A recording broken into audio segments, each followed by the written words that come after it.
খবরদার আমারে স্পর্শ করবি না, আমি তোরে তালাক দিব।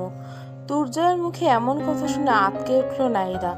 শরীরের কাপড়ের ভাঁজ আলগা করা মাত্র দুর্জয়ের গায়ে সোহাগের চিত্র আঁকতে চাইছিল সে, কিন্তু একটিমাত্র কথায় অনাগত সুখের মুহূর্ত যেন ধূসর ছাই উঠল। সে বিস্মিত স্বর শুধল, তালাক দিবেন? দুর্জয়ের কণ্ঠস্বর হিমশীতল। নাহিদা যেন নিজের কানকে বিশ্বাস করতে পারছিল না। উপরন্তু দুর্জয়ের কণ্ঠস্বর শীতলতা তাকে যেন হিমায়িত করলো। কি কইতেছেন এসব? যা বলতেছি সত্যি বলতেছি। আমি অনেক চিন্তা করে দেখলাম আমি কি চাই। কি চান? ভীতগ্রস্ত নাহিদা জানতে চাইল। আমি আমার বাইলে মাসরে চাই। দুর্জয়ের গলার স্বর এবার স্বাভাবিক শোনালো। নাহিদা আরো অবাক হলো, চোখ বড় বড় করে জানতে চাইল, বাইলে মাছ কে? আমার চারুলতা। নাহিদা আকুতি মিনতি করতে লাগলো। ওর প্রতিটি আপনার শুধু মোহ। আপনি ওর লগে একান্ত সময় কাটাতে চাইলে কন, আমি বাধা দিব না, কিন্তু আমারে তালাক দিবেন না, এসব কইরেন না। মোহ তোর প্রতি ছিল, তোর শরীরের প্রতি ছিল। চারুলতাটা আমি সবভাবে নিজের কইরে চাই। ওর মন দেহ সব আমার চাই। তার জন্য যদি তোরে তালাক দেওয়া লাগে আমি তালাক দেব। দুর্জয় উঠে দাঁড়ালো। নাহিদা স্ত্রীর অধিকার নিয়ে জোর খাটাতে চাইল, তাতে বিশেষ কোনো লাভ হলো না। দুর্জয় নিজেকে নাহিদার বাহু থেকে ছাড়িয়ে নিল, এরপর ঘর ছেড়ে বেরিয়ে গেল। চারুলতা তখন অতিথি ঘরের দরজায় মাথা টেকে নিস্তব্ধ রাতের সৌন্দর্য উপভোগ করছিল। লক্ষাধিক তারকা রাজির মাঝে চাঁদ যেমন একাকিত্ব ভোগে, তার ভোগান্তি অনুরূপ রাতের নিস্তবতা চারিপাশে তখন জেগে বসেছে। রাহাতের সামনে কলি বসে আছে, পরনে শুধুমাত্র বড় গলার ব্লাউজ আর পেটিকোট। রাহাতের অবশ্য সেদিকে কোনো আগ্রহ নেই, তার দৃষ্টি মেঝেতে। কলি অনেকক্ষণ ধরে রাহাতকে পর্যবেক্ষণ করলো। রাহাতের বয়স কম, শরীরে ভরা যৌবন, এরপরও কলির লসময় চাহেনি। দেহের উত্তাপ, এত কাছে বসেও কিভাবে এড়িয়ে চলছে সে, বোধগম্য হচ্ছে না কলির। রাহাতের স্থানে অন্য কেউ হলে এতক্ষণে হয়তো কলির প্রতিটি অঙ্গে নিজের মুখ ডুবিয়ে দিত। তীব্র ঘন নিঃশ্বাস ধাক্কা খেতে ঘরের প্রতিটি দেওয়ালে। কলি তার জীবনে কত রকমের পুরুষ দেখেছে, কিন্তু রাহাত তাদের মতো নয় কেন? যেন সে একদম ভিন্ন প্রজাতি। তার এই ভিন্নতা কলিও কেমন যেন লজ্জা পেয়ে গেল। কলির মনে হচ্ছিল এই পবিত্র লোকটার সামনে অর্ধনগ্ন অবস্থা থাকলে তার পাপ হবে। ভাঙা আলমারি থেকে একটা সুতির শাড়ি বের করে যত্ন সহিত গায়ে জড়িয়ে নিল সে। এরপর রাহাতের সামনে গিয়ে দাঁড়িয়ে জিজ্ঞাসা করলো, স্যার আপনি কিছু খাবেন? এই গরিবখানায় অবশ্য চা বিস্কুট ছাড়া আপনারা কিছু সারতে পারেন না। রাহাতের দৃষ্টি মেঝেতে স্থির রেখে মৃদু হাসলো, বলল, ধন্যবাদ কলি, আমি এখন কিছু খাবো না। আর একটা কথা, আমাকে স্যার বইল না, কেউ শুনলে ফেললে মহাভারত অশুদ্ধ হয়ে যাবে, বুঝলা? জি স্যার। কথাটা বলা মাত্র কলি জিভে কামড় দিল। রাহাত চোখ পাকিয়ে তাকানোর চেষ্টা করলো, কিন্তু সমাপ্তি ঘটল সামান্য উচ্চ হাসিতে। আমাকে ছাড়া খুব হাসাহাসি হচ্ছে দেখি। পরিচিত কণ্ঠস্বর শুনতে পেয়ে রাহাত মুখ তুলে চাইল। পর মুহূর্তে সারথি প্রবেশ করলো ঘরে, পরনে কালো বোরকা। রাহাতের চোখে মুখে দৃশ্যমান হলো উচ্ছ্বাস। সে শুধু, এই বোরকা কই থেকে ম্যানেজ করলো তুই? এক বান্ধবীর থেকে ধার নিয়েছি দাদা। তোর বান্ধবী জানে তো তুই ধার নেওয়া জিনিস ফেরত দিস না? সারথি মুখ ভেঙচি কেটে বলল, দেশের জন্য আমার বান্ধবীরা তাদের জীবন উৎসর্গ করতে পারে, আর এটা তো পরিধানের বস্তু। সারথি রাহাতের পাশে বসতে বসতে এক ফাঁকে কলির দিকে তাকালো, হাসি মুখে বলল, তুমি দাঁড়িয়েছো কেন বোন, বসো। কলি খানিকটা ইতস্তত করে বলল, আপনাদের পাশে বসুন। সারথি বিস্মিত স্বরে জিজ্ঞাসা করলো, কেন? আমরা কি বাঘ সিংহ নাকি তোমায় খেয়ে ফেলবো? কলির চোখ ভিজে এলো। আমার মতো বাজাইরা মাইয়া আপনার মতো সম্মানিত মানুষের পাশে বসলে জাত থাকবো? সারথি কলির হাত টেনে নিজের পাশে এনে বসলো। রাহাতের দিকে তাকিয়ে বলল, এই মেয়ে না থাকলে এত জলদি কোনো তথ্যই সংগ্রহ করতে পারতাম না।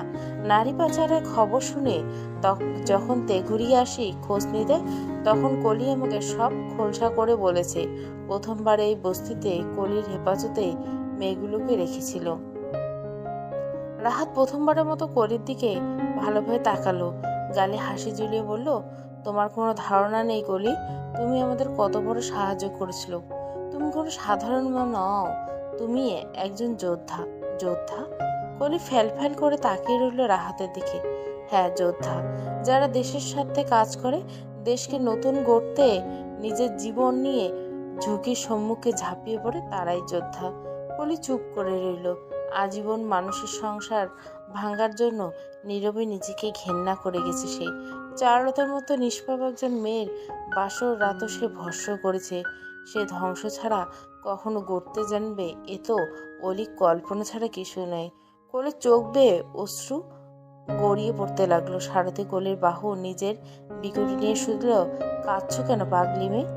আমি অনেক খারাপ কাম করছি জীবনে, আফা। কখনো কোনো ভালো কামে অংশ নিতে পারি নেই, ভাবি নেই। আমি আজকে অনেক খুশি। রাহাত করুণার চোখে তাকালো কোলের দিকে। মেয়েটার মন খারাপ, তার সহ্য হলো না। গম্ভীর পরিবেশে পরিবর্তে আনতে রাহাত বলল, কলি, এখন মনে হয় একটু চা খাওয়া প্রয়োজন। আমার আর সারথির জন্য 2 কাপ চা নিয়ে আসতে পারবে? কলি সাথে সাথে চোখ মুছে উঠে দাঁড়ালো, বললো, এক্ষুনি দিতেছি। কলি সময় নষ্ট করল না, দ্রুত ঘর থেকে বেরিয়ে গেল। ঘরের দেওয়ালে হেরিকেন ঝুলছে, দূর থেকে ক্ষণে ক্ষণে ভেসে আসছে ক্ষীণ আরামদায়ক চিৎকার। রাত যত গভীর হয়, পতিতালয় ঠিক তত জেগে ওঠে, জমজমাট হয়ে ওঠে দেহ ব্যবসা। রাহাত বিছানা ছেড়ে উঠে দাঁড়ালো, এলোমেলো ভাবে পায়চারি করতে লাগলো ঘরময়। সারথির কপালে মৃদু ভাঁজ পড়ল। সে জানে রাহাত যখন কোনো বিষয় নিয়ে অতিরিক্ত চিন্তা করে তখন এলোমেলো ভাবে হাঁটতে থাকে। কি হয়েছে দাদা, সব ঠিক আছে তো? রাহাত থমকে দাঁড়ালো, মাথা নেড়ে বলে, কিচ্ছু ঠিক নেই সারথি। জায়গাটা আমাকে চোখ বেঁধে নিয়ে গেছে, ফিরছেও চোখ বাঁধা অবস্থায়। প্রজেক্ট অ্যাকচুয়ালি লোকেশন কোথায় আমি জানি না। সারথি আতকে উঠলো, বলল, কি বলছো দাদা? তোকে সন্দেহ করছে নাকি? সন্দেহ করছে এমনটা নয়, কিন্তু ওই বেটা তালুকদার জাউয়া শালা বলে নাকি ওর বিশ্বাস অর্জন করতে হলে ওর মতো হারামি হইতে হবো। ভাবা যায়? সারথি দীর্ঘশ্বাস ফেলে বলল, বিশাল বড় সমস্যা হয়ে গেল। তা তো বটে, যদি কিছু তথ্য আমি তোকে দিতে পারতাম। যেমন তালুকদার বাড়ি থেকে ওই স্থানের দূরত্ব অ্যাপ্রক্সিমেটলি 40 মিনিট হবে। আর আমার যতদূর মনে হচ্ছে তেঘুরিয়া সীমান্তবর্তী কোনো এলাকাতে ওদের রাখা হয়েছে। তোর খোঁজ নিতে হবে। এই সমস্ত অপরাধমূলক কাজ সচরাচর পরিত্যক্ত কোনো স্থানে সংঘটিত হয়। সারাতে এমন কিছু বুঝে ফেলছে, এমনভাবে মাথা ঝাঁকালো। রাহাত হাত মুষ্টি করে বলল, একবার শুধু লোকেশনটা খুঁজে পাই তালুকদার রে, ওইটা আমি ছিঁড়ে ফেলবো। সারথি ফিক করে হেসে ফেললো। শুধু তালুকদার কেন, ওর বড় ছেলের দিকেও তোর নজর দেওয়া উচিত দাদা। বড় ছেলে এমনি 2 বউ নিয়ে আতপাগল অবস্থা, ওকে আলাদাভাবে কিছু করার প্রয়োজন নেই। সারাতে ভুরু কুচকে শুধলো, 2 বউ মানে? আর এক কিচ্ছা কাহিনি। তুর্জয় প্রথম মনেকে হুট করে ফিরে আসছে, এটা কিভাবে সম্ভব? ওর প্রথম বউ তো তুর্জয় আর তালুকদার মিলে মেরে ফেলেছিল, পুরো গ্রামবাসী জানে। না আপা, পুরো গ্রামবাসী মিথ্যে জানে, এইটা সত্য ঘটনা না। হাতে 2টো চায়ের কাপ নিয়ে কলি ঘরে ফিরে এলো। মুচকি এসে বলল, নাহিদা আপারে মারে নেই। রাহাত বিস্মিত স্বরে জিজ্ঞাসা করলো, তুমি কিভাবে জানলে? আলী মাঝির কাছে শুনেছি নাহিদা আপারে সে তালুকদারের নির্দেশে দূরে অন্য এক গ্রামে রাইখে আসছিল। এরপরে চারুলতার সাথে বড় পোলার আবার বিয়ে দেয়। আমি তালুকদার মশাইরও দেখছি আলী মাঝিরে নৌকায় চড়ে ওই গ্রামের দিকে যাইতে। কারা জানে পোলার বউয়ের সাথে ওই জানোয়ারের বাচ্চা বাসর করছিল কিনা। দুনিয়ার সব মেরেই তো সে বউ মানে। সারথি জিভে কামড় দিয়ে বলল, ছি ছি, কি বলছো এসব করে? তাই বলে নিজের ছেলের বউ সাথে? আফা, হ্যার কাছে মাইয়া মানুষ না, রাতের খেলনা, খেলবার পারলে হইল। গ্রামের কত বিধবা অনাথ বাচ্চাগুলোর সাথে অকাম করছে হিসাব নেই। কলি চায়ের কাপ এগিয়ে দিল রাহাতের দিকে। রাহাত কাপে চুমুক দিয়ে বলল, আইসি, তাহলে আবার নাহিদারে ফেরত নিয়ে আসার কারণ? কলি গানের পেছনে গুজে রাখা সস্তা বিড়ি বের করে ধরলো। এরপর খানিকটা লজ্জা মিশ্রিত গলায় বলল, বেয়াদবি নিবেন না স্যার, বিড়ি না খাইলে আমার মাথা ধরে, খারাপ নেশা। আপনাকে একটা দিমু? রাহাত মাথা ঝাঁকলো, না। তুমি নাহিদার ব্যাপারটা পরিষ্কার করে বলো তো। নাহিদা আপাই যখন পোয়াতি তখন প্রতি রাতে তুর্জয় তালুকদার আমার কাছে আসে শরীরে ক্ষুধা মেটাতে। চারুলতার লাগে বিয়ের পরও কয়েকদিন আসছো, কিন্তু কিন্তু কি করলি? আগ্রহভাবে জানতে চাইল সারথি। তার মতো দেহলোভী মানুষ আচমকা আসা বন্ধ করলো। একদিন শুধু আসছিল এগুলোরে নিয়ে কথা কইতে, আমার স্ত্রীও দেখা নেই। মনে হলো বউডারে ভালোবেসে ফেলছে। রাহাত কিছুটা অন্যমনস্ক হয়ে গেল, মুখ ফুটে বেরিয়ে এলো, এরকম মেয়েকে কেউ ভালো না বেসে থাকতে পারে নাকি? সারথি আর কলি মুখ চাওয়াচাই করে নিল। এরপর একযোগে রাহাতের দিকে তাকালো। সারথি মৃদু গলা ডাকলো, দাদা। রাহাত চমকে উঠল। ঘটনা খানিকটা আঁচ করতে পেরে তড়িঘড়ি করে বলল, মেয়েটা কি না সাহসী! এরকম সাহসী মেয়েরা নরপিশাচদের একদম সোজা করে ফেলতে জানে। গতকাল মাঝরাতে আমার গলায় ছুরি ধরেছে জানিস? আমি তালুকদারের লোক কিনা, কেন গ্রামে এসেছি জানতে চেয়েছে। ওই জারুলের লোক হলে কোথায় মেরেই ফেলতো। সাথে আরো অবাক হলো, বলিস কি? তুই তোর আসল পরিচয় দিচ্ছিস না? তবে এটুকু বলেছি, আমি তালুকদারের লোক নেই। আমি চাইছি ওকে আমাদের মিশনে সামিল করতে। এখনই কিছু বলিস না দাদা, প্রয়োজন হলে দেখা যাবে। আমিও সেটা ভেবে রেখেছি। সারথি এবার একগাল হেসে বলল, মেয়েটার সাহস হচ্ছে বল। অচেনা একজনের গলায় ছুরি ধরেছে। রাহাত বেশ জোরসোরে শ্বাস ফেলে বলল, তা তো বলতে হাঁপ ছেড়ে বেঁচেছি গতকাল, আর একটু হলে কাল্লা যেত। তুই যে এতক্ষণ এখানে আছিস, বাড়িতে কি বলে এসেছিস সন্দেহ করবে না? কি আর বলবো, নারীর দেহে টানে ছুটছি। তা বুড়ো তোর কথা বিশ্বাস করছে? বলছি টুনটুনের জং ধরছে, পরিচর্যা প্রয়োজন, তাই তো ঘামায়নি। আজ দুপুরেও বাড়িতে আবার সুনামগঞ্জের পার্টি এসেছে। ওদের কাছে অলরেডি খবর গিয়েছে ইনভেস্টিগেশনে। তা নিয়ে জারুয়া মশাই বেশ বিচলিত। সারথি মাথা চুলকে বলল, সবই ঠিক আছে, কিন্তু টুনটুনি পরিচর্যার বিষয়টা বুঝলাম না। রাত হালকা কেসে বলল, ওটা আমার আর জারুরের ব্যক্তিগত আলাপ পরিচারিতা, তোর না জানলে চলবে, তুই বাচ্চা মানুষ। এসব কথোপকথনের কোনো কথাই কলির বোধগম্য হলো না, তাই মুখে ভেবাচেকা মার্কা হাসি ঝুলিয়ে ফ্যাল ফ্যাল করে তাকিয়ে রইল সে। খবরদার আমারে স্পর্শ করবি না, আমি তোরে তালাক দিব।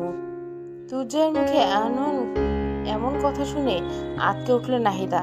শরীরের কাপড় আলগা করা মাত্র তুর্যের গায়ে সোহাগের চিত্র আঁকতে চাইছিল সে, কিন্তু একটা মাত্র কথায় অনাগত সুখের মুহূর্ত যেন ধূসর ছাই জমলো। সে বিস্মিত সহ তাকালো, তালাক দিবেন? হ্যাঁ। তুর্যের কণ্ঠস্বর হিমশীতল। নাহিদা যেন নিজের কানকে বিশ্বাস করতে পারছে না, উপরন্তু দুর্জয়ের কণ্ঠস্বর হিমশীতল তাকে যেন হিমায়িত করলো। কি কইতেছো এসব? যা বলতেছি সত্যি বলতেছি। আমি অনেক চিন্তা করে দেখলাম আমি কি চাই। কি চান? ভীতগ্রস্ত নাহিদা জানতে চাইল। আমি আমার বাইলে মাস্টারে চাই। তুর্যয়ের গলার স্বর এবার স্বাভাবিক শোনালো। নাহিদা আরো অবাক হলো। চোখ জোড়া বড় বড় করে জানতে চাইল, বাইলে মাছ খেয়ে? আমার চারুলতা। নাহিদা আকুতি মিনতি করতে লাগলো, ওর প্রতি আপনার শুধু মোহ, আপনি ওর লগে একান্ত সময় কাটাইতে চাইলে কন আমারে, আমি বাধা দিব না, কিন্তু আমারে তালাক দিবেন না, এসব কইয়েন না। মোহ তোর প্রতি ছিল, তোর শরীরের প্রতি ছিল চারুলতা। আরে আমি সবভাবে নিজের কইরে চাই, ওর মন দেহ আমার সব চাই। তার জন্য যদি তোরে তালাক দেওয়া লাগে আমি তা দিব। তুর্যয় উঠে দাঁড়ালো। নাহিদা স্ত্রীর অধিকার নিয়ে জোর খাটাতে চাইল, তাতে বিশেষ কোনো লাভ হলো না। তুর্যয় নিজেকে নাহিদার বাহু থেকে ছাড়িয়ে নিল, এরপর ঘর থেকে বেরিয়ে গেল। চারুলতা তখন অতিথি ঘরের দরজা মাথা ঠেকিয়ে নিস্তব্ধ রাতের সৌন্দর্য উপভোগ করছিল।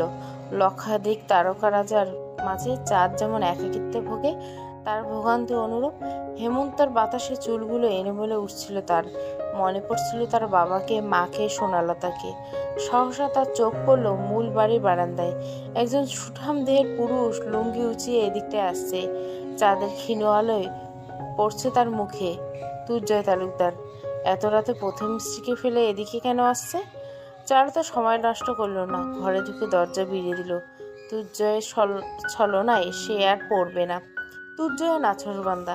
সে অতিথি ঘরের সামনে এসে দরজায় টোকা দিল বেশ কয়েকবার, কোনো সাড়া নেই। অথচ মাত্র সে চারুলতাকে দেখেছে বারান্দায় বসে থাকতে, তার আগমনে নিজেকে গুটিয়ে নিয়েছে সে। তুর্যয় মৃদুস্বরে ডাকলো, চারুলতা। চারু। প্রত্যুত্তর চারুলতা উপহার দিল নীরব। সে মুখে কুলু বেটে বসে রইল। তুর্যয় পুনরায় বলল, চারু। দরজা খোলো, বিশ্বাস করো আমি তোরে স্পর্শ অবধি করুম না। আমার শুধু তোর চেহারাখানা দেখার সুযোগ কইরে দে, আমি সারা রাত তোর চেহারা দেখে কাটাই দিতে পারম। চারুলতা এবারও কোনো উত্তর দিল না। নিজের অভ্যন্তরীণ অনুভূতিকে সে পরোয়া করে না। তার বয়স ৫৫ না পেরোলেও বাস্তবতা ও অভিজ্ঞতা মিলে মনের বয়স ঢের বাড়িয়ে দিয়েছে। অতি আবেগে যত্নের সহিত সে ভালোবাসায় যে স্বামীর জন্য বুনেছিল তার সুতো ছিঁড়ে গেছে। অনুভূতিগুলো মুক্ত ঘুড়ির মতো উড়ে বেড়াচ্ছে আকাশে। চারুলতা আর সে অনুভূতির নাটাই ধরতে চায় না। তার জীবনে অনাগত সন্তান ছাড়া আর কাউকে সে ঠাঁই দিবে না। তার জীবনের গল্পে মূল চরিত্র সে নিজেই, নিজ সংসার থেকে বিতাড়িত এক অবাঞ্ছিতা। চারুলতা দীর্ঘশ্বাস ফেলে বালিশে মুখ লুকোলো। নিজের অশ্রুসিক্ত চোখে সে নিজেকে আর দেখতে চায় না। দুর্জয় চারুলতার ঘরের বাইরে বসে পড়ল। সে আজ এই ঘরের বাইরেই থাকবে, অন্য কোথাও যাবে না। পাপের উত্তাল সমুদ্রে গা ভাসিয়ে চলা দুর্জয়ের কাছে এটুকু প্রাচিত্য আজ নগণ্য বলে মনে হচ্ছে। এই যে চারুলতার এত কাছে থেকেও সে ধরাছোঁয়ার বাহিরে, এতে তার কলিজা ছিঁড়ে যাচ্ছে। এই কয়দিন তার জন্য না জানি মেয়েটা কত আহাজারি জমিয়ে রেখেছিল ওই নিষ্পাপ বনে। কালভদ্রে দুর্জয়ের চোখে জল জমেছে, তাও সে জল চোখের পাতা অতিক্রম করেনি। আজ সেই নথি ভঙ্গ হলো। অশ্রুধারা ভিজিয়ে দিল তার অযত্নে বেড়ে ওঠা উস্কো খুস্কো দাড়িগুলো। ক্ষণে ক্ষণে কেঁপে উঠল বুক। অস্ফুট সুরে বলে ওঠে, পেটের ক্ষুধা আমি সহ্য করতে পারি, কিন্তু তোরে দেখার ক্ষুধা আর এক মুহূর্ত সহ্য হইতেছে না রে চারু। দুর্জয় একইভাবে বসে রইল। রাতের আধার ছাপিয়ে আজ ভোর হতে দেখবে সে, মেপে নেবে অপেক্ষার প্রহর কতটা বেদনার হয়। অবাঞ্ছিত পর্ব ১৮, পুরো গল্প প্লেলিস্ট। সবার এত এত রিকোয়েস্ট, গল্পটা দিয়ে দিলাম। নেক্সট পর্ব তাড়াতাড়ি আসবে, কালকেই দিয়ে দেবো।